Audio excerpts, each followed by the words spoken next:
So let's get that in the chat. Let me see here.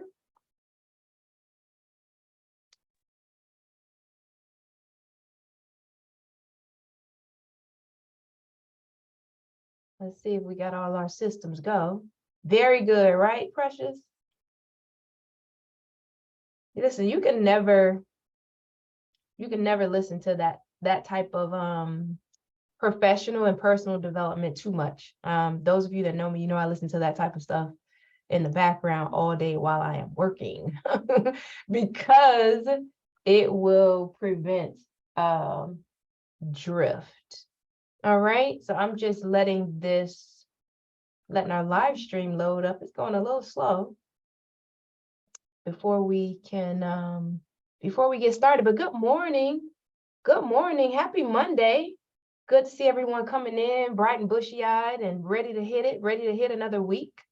Let's go ahead and get the slides up and see what our stream is going to do. But while it's figuring it out, we're going to go ahead and get started, right? Let me see here. So I always feel like I'm in a rocket ship, when I have to put all this stuff up. Let's see where we are here. All right. Good morning again. Happy Monday. Happy. Thank God it's Monday, right? And then what E.T. says, E.T. the hip hop preacher, good. Thank God it's Monday. So listen, welcome to your Monday sales huddle. Those of you that are still coming in, good morning. Welcome to your Monday sales huddle, your Motto Mortgage Experts Monday morning sales huddle, mindset, new money, and market updates. I am super excited. Can I tell you guys, like literally, this is my favorite call. This ready to get out here and get this new money. This is my favorite call, guys. And when I tell you every week, I'm like, I'm thinking of more and more to add to it and different ways to execute it, because this literally, guys, this is it. This is how we succeed. This is how we not compete in business, but dominate. It is all about mindset, staying on top of the market, what's going on out there, and going after new money. This is top of funnel. This is top of funnel training. This is top of funnel thinking. And when I say top of funnel, CEOs, I'm saying this is how you build your business. This is top of funnel thinking. This is before we even get into the execution of things, which is important. But this is top of funnel. This is how we feed the beast, right?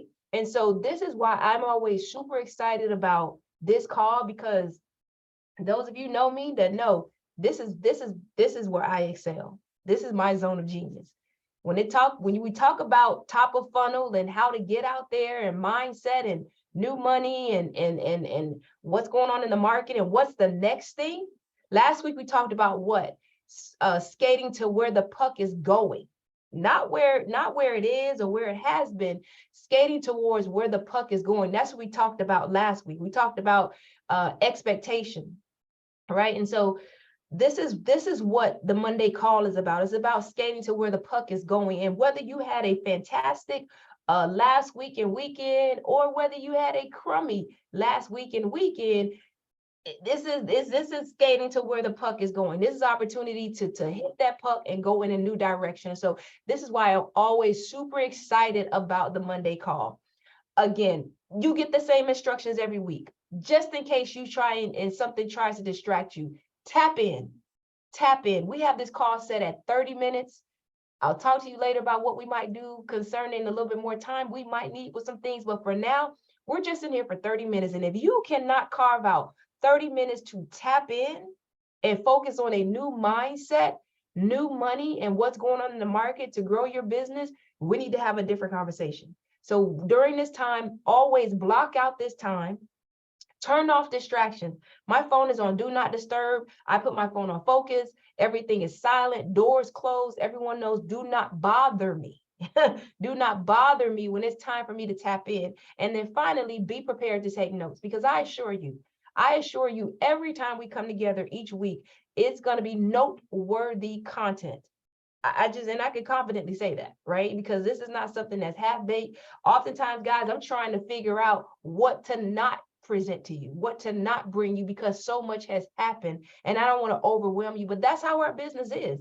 There's always something new and fresh happening in our business. We could do this every day, literally, and we would not run out of things to talk about. You guys know that. For those of you who don't have my contact information at Motto Mortgage Xperts, it is there on the screen. Hey, Flo, it is there on the screen. That is my contact at Motto. Want to welcome again. Some of you were not on the call last week. Want to get you guys welcome. She's been in your orbit, in your space, part of your community for all of this time. But Miss Jessica Story has joined Motto Mortgage Xperts as a loan operations manager.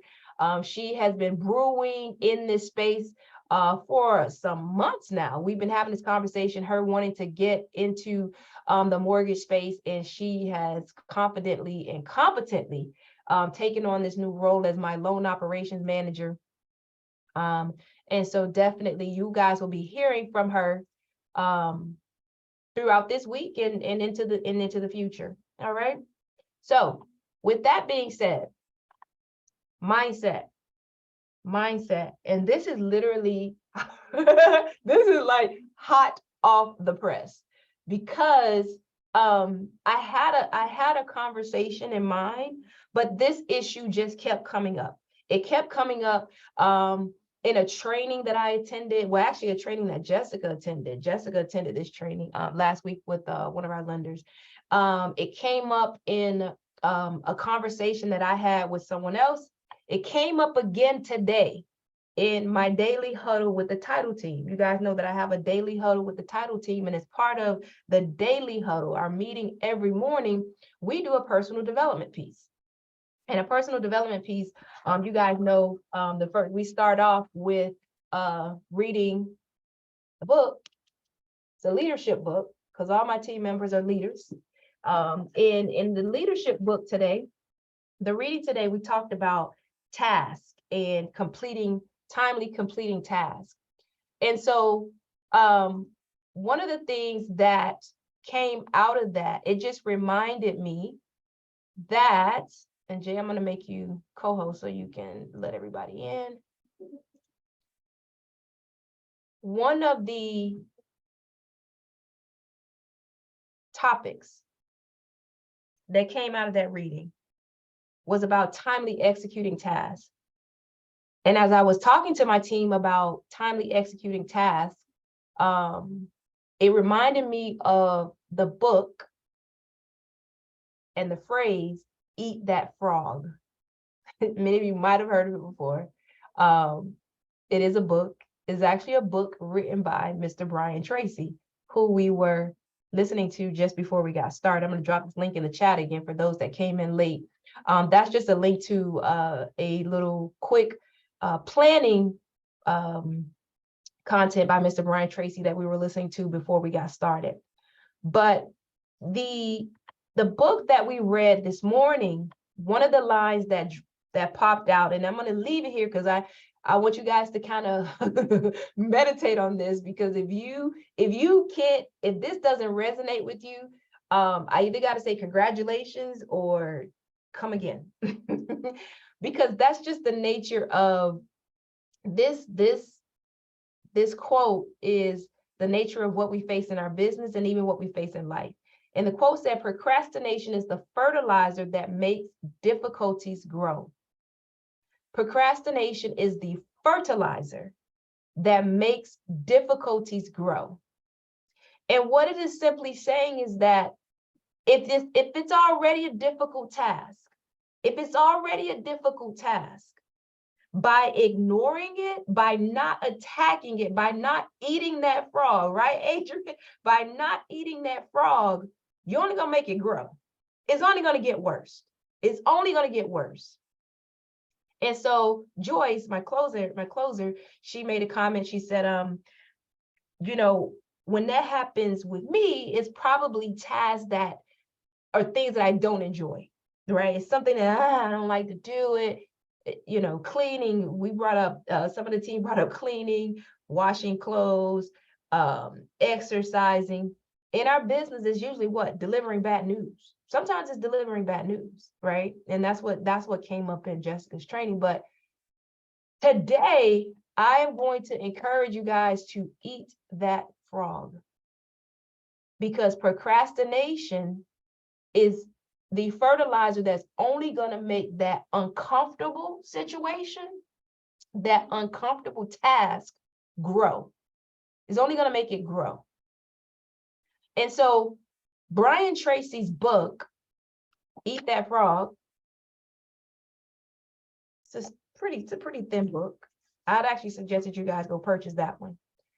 It says the key to reaching high levels of performance and productivity is to develop the lifelong habit of tackling your major tasks first thing in the morning.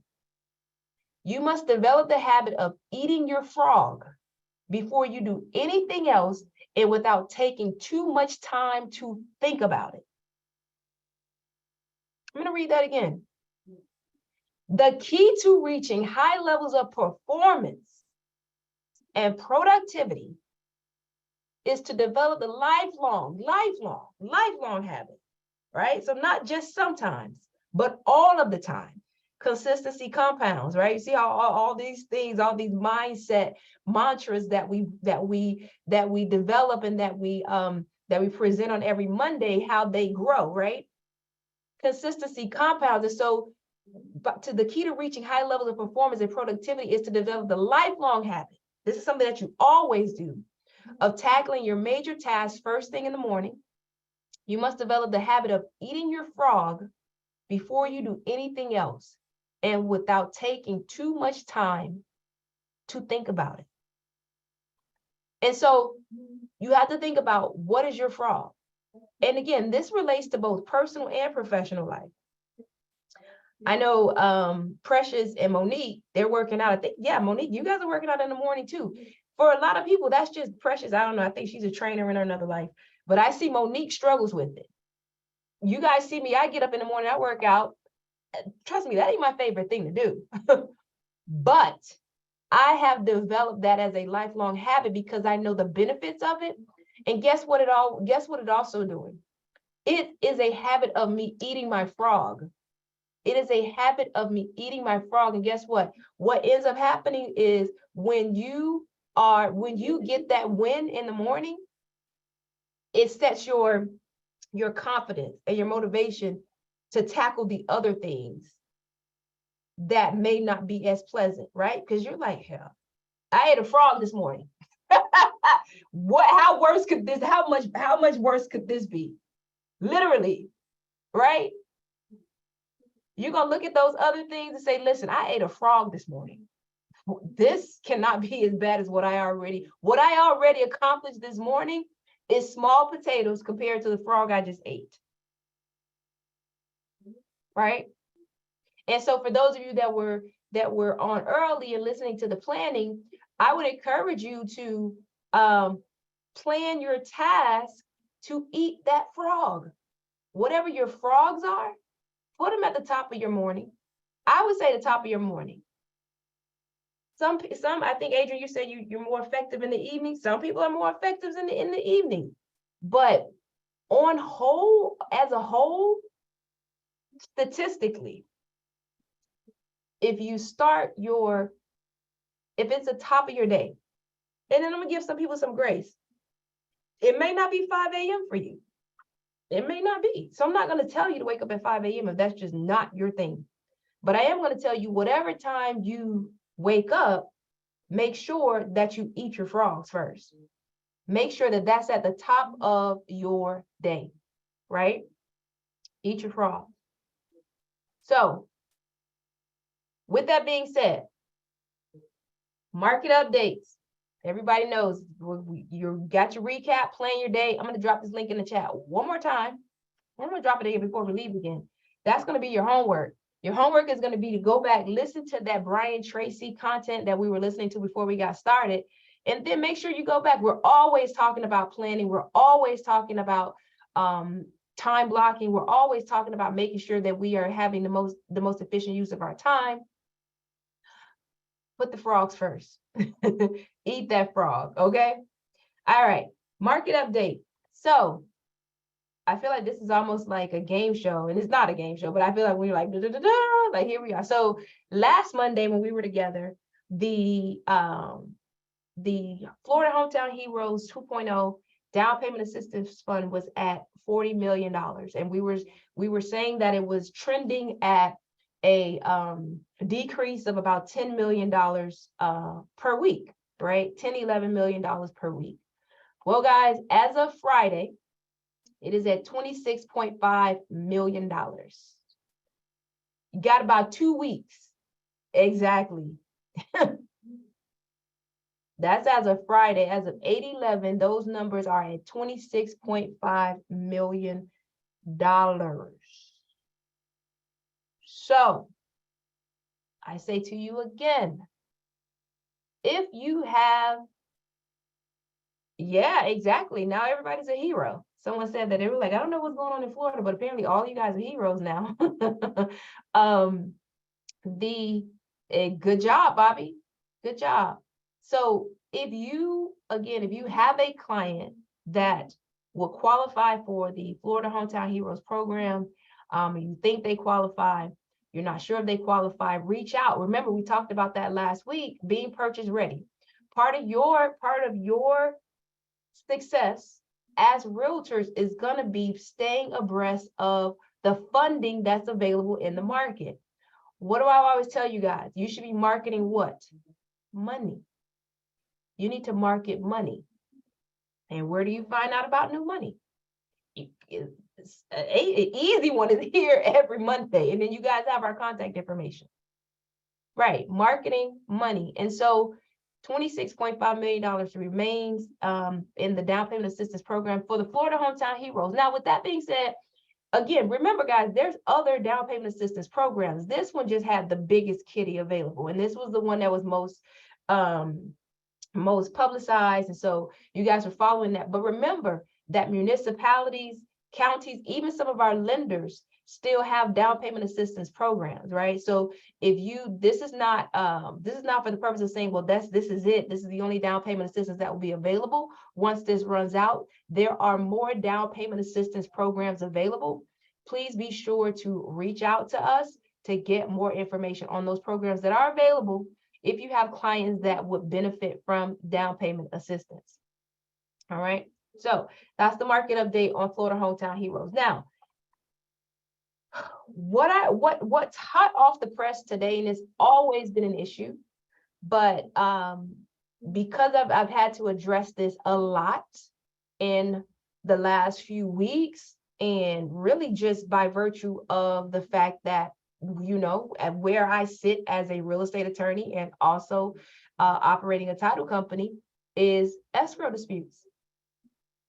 And so this time today, as we discuss financing, is an appropriate venue to have a discussion with you guys about how to protect your buyer's escrow deposit. Protect the escrow deposits. Sellers are coming strong for earnest money deposits. Yes, they are. Because guess what? Guess what's becoming now more prevalent? Attorney representation. Sellers are having attorney representation.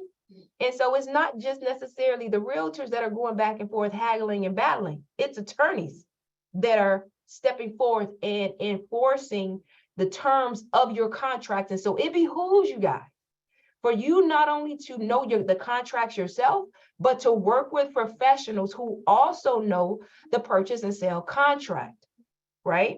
And they're going to abide by the terms of the purchase and sale contract. If things don't change just because your vendor is not a party to that contract, your vendor being your lender, right? This is super, super, super important. So forfeiture of the buyer's escrow deposit when a transaction fails to close is the worst outcome. It is the absolute worst outcome. It is the worst outcome of course, for the buyer, because they're out of an opportunity to purchase a home, as well as, I would assume, hard-earned money.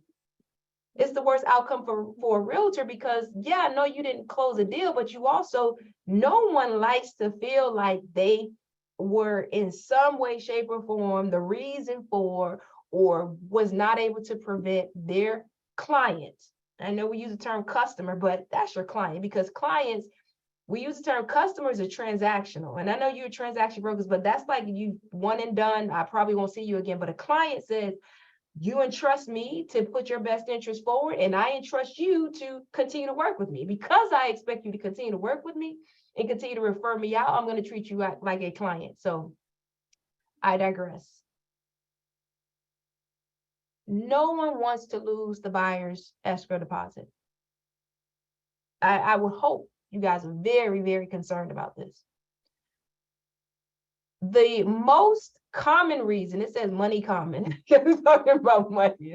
I'm not mad at it, but the most common reason for forfeiture of the escrow deposit is related to failure to meet the loan financing deadline.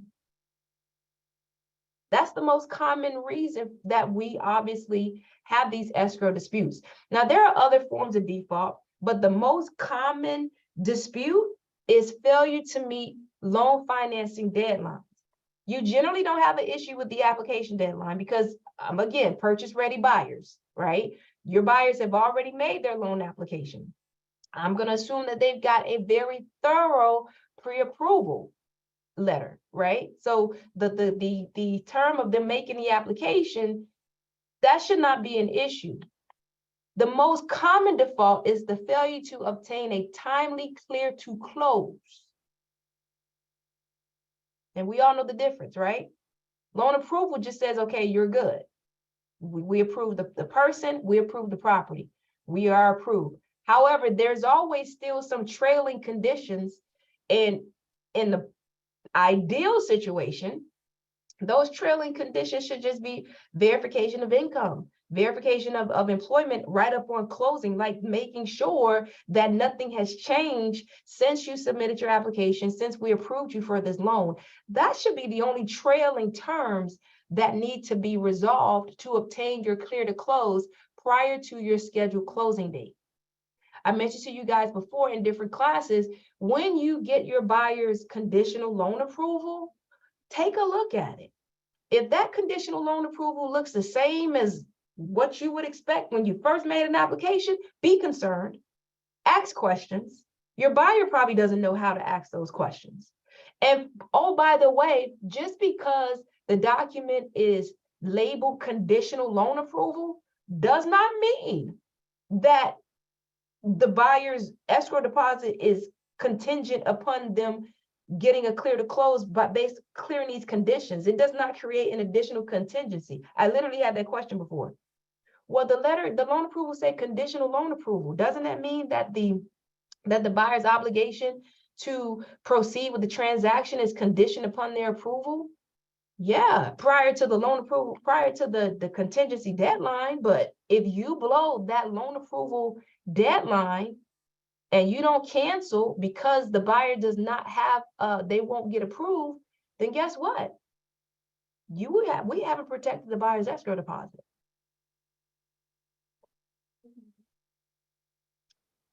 What you see here on the screen is paragraph 8, the first portion of paragraph 8 of the purchase and sale contract.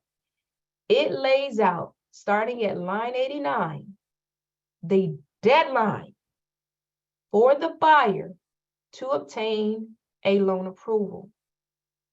And again, that loan approval should not look like a loan approval that you would expect when you first made the application. As mentioned in the chat, buyers, realtors don't read the conditions. You absolutely should. I would expect that after today, everyone on this call will read the conditional loan approval letter that is received from your buyer's lenders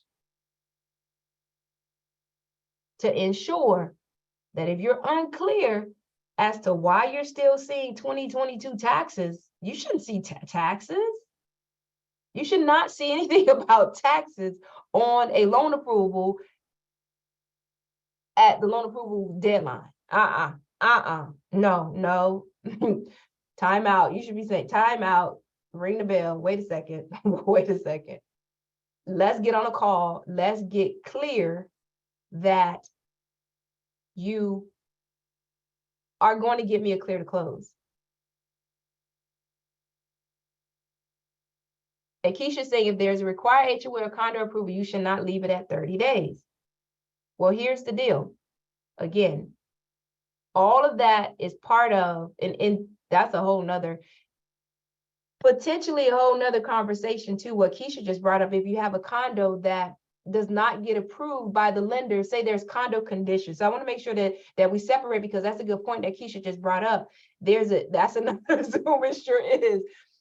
There's a difference between the condo approval, like an HOA approval, condo association approval of the buyer, but an approval of the condo for lending purposes. Making sure, the condo docs, making sure that, if there's any litigation with regards to that condominium. But can I tell you that if you do it right, that should be ironed out way before your loan approval deadline. It doesn't take very long. If your lender is timely about getting the documentation that they need to examine that condo, it shouldn't take you 30 days. No, doesn't take you 30 days, right? But this is all about eating that frog. See, everybody has to eat their frog, right? Everybody has to hit the hard task first. Any seasoned lender already knows what the frogs are in their deals. And if they have a condo, they already know they need to get condo docs. They need to make sure that there's no litigation and all the different things that we do to examine a condominium. And so if the lender is eating their frogs, everyone eating their frogs, then we should always meet our deadlines, right? So how do you avoid a buyer default? Because obviously this information is not just for information purposes, it's for implementation purposes. What are you going to do? One, you're going to ensure that the lender is aware of the contract financing related deadlines. Angelique mentioned the lenders are not looking at your deadline. Most lenders, unfortunately, they're just simply not looking at your deadline. They really don't care. I won't say they don't care, but they're not looking. Many of them don't even understand how to interpret. They don't know how to calculate your deadlines. They don't even know how to calculate them. So what are you going to do? You're going to make sure that the lender is aware of your contract deadlines by providing them with your contract timeline abstract. Those of you that already work with transaction coordinators, you should already have this document. That is the time when, once you have a fully executed contract, you go through that contract and you outline your critical dates. Your critical dates should include your, again, application deadline. Again, that should not be an issue. Exactly. That should not be an issue because you should have already made that application. But that loan approval deadline should absolutely be a date on your contract timeline. The next thing I would tell you to add is your rate lock expiration date. When does the buyer's rate lock expire? When does the buyer's rate lock expire? How many of you are tracking when the buyer's rate lock expires? Not many. And so we're oftentimes doing extensions, but nobody has taken into consideration, when does the rate lock expire? So add that to your contract timeline abstract. When does the buyer's rate lock expire?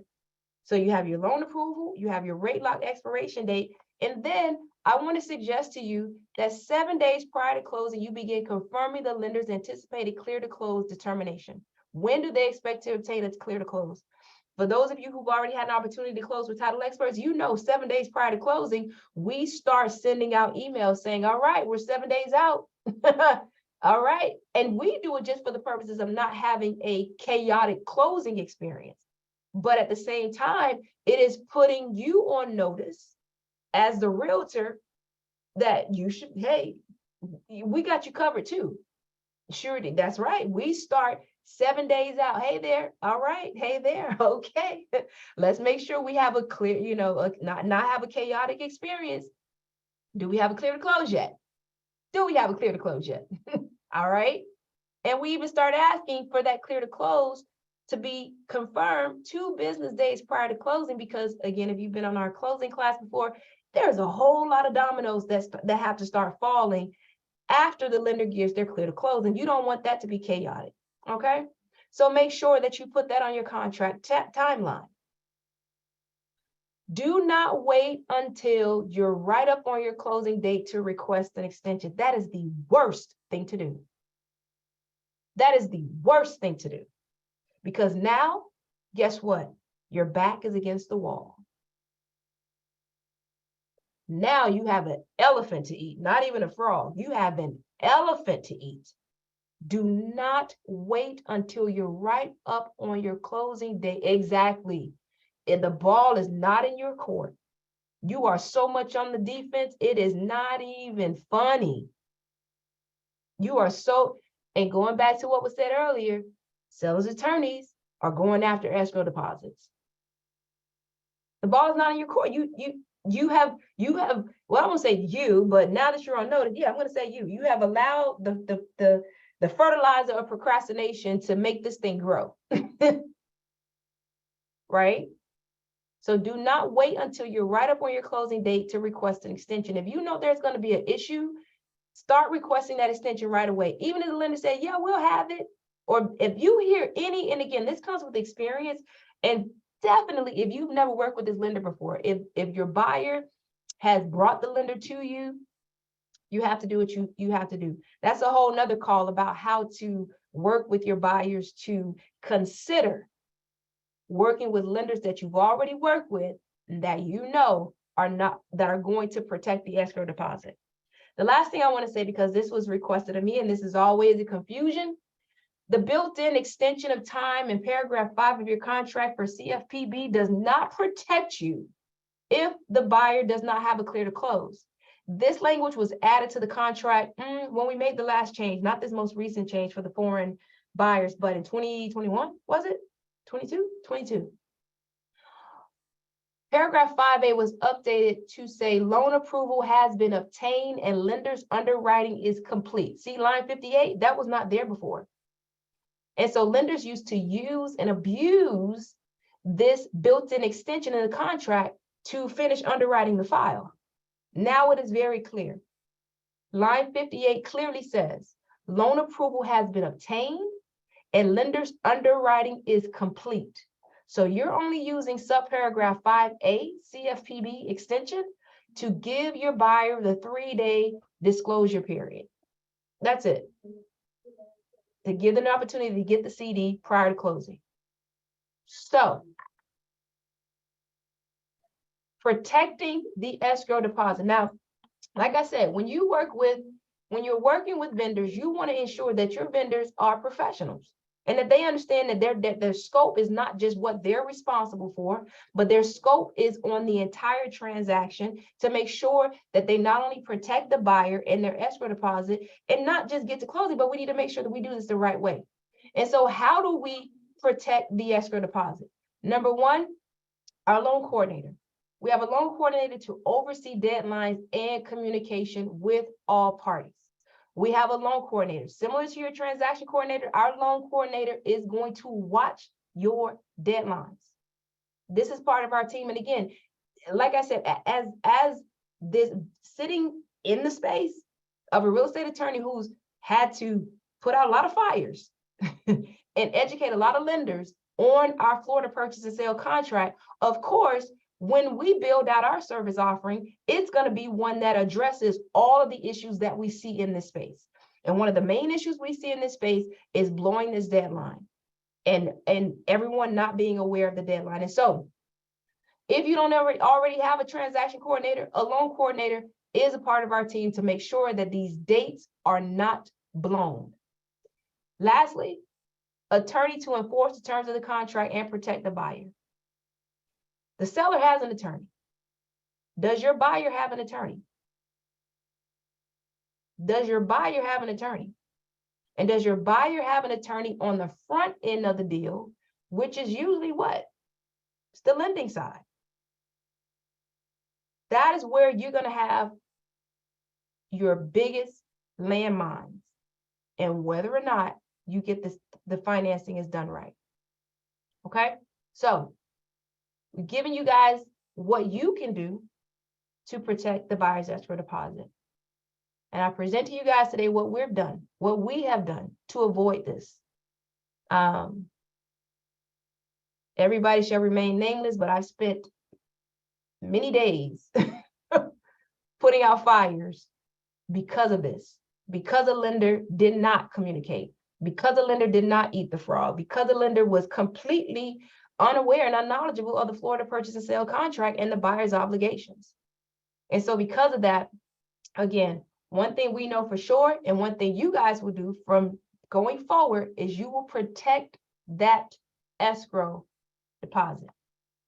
All right? All right. Great stuff. I'm glad you found value. Upcoming classes. Thursday, closed and funded, title insurance and the closing process for realtors. If you are a little rusty, if you're not sure, if you're not clear on how we get from contract to close on the title side, join us on Thursday at 12 p.m. You guys know that you can sign up at expertsuniversity.com. You see the remainder of the classes for the rest of the month there. Finally, if you have any questions, always feel free to schedule a call. I am getting you guys emails. Looking forward to scheduling some time with all of you. Lastly, go be great. See you next week at our Monday sales huddles.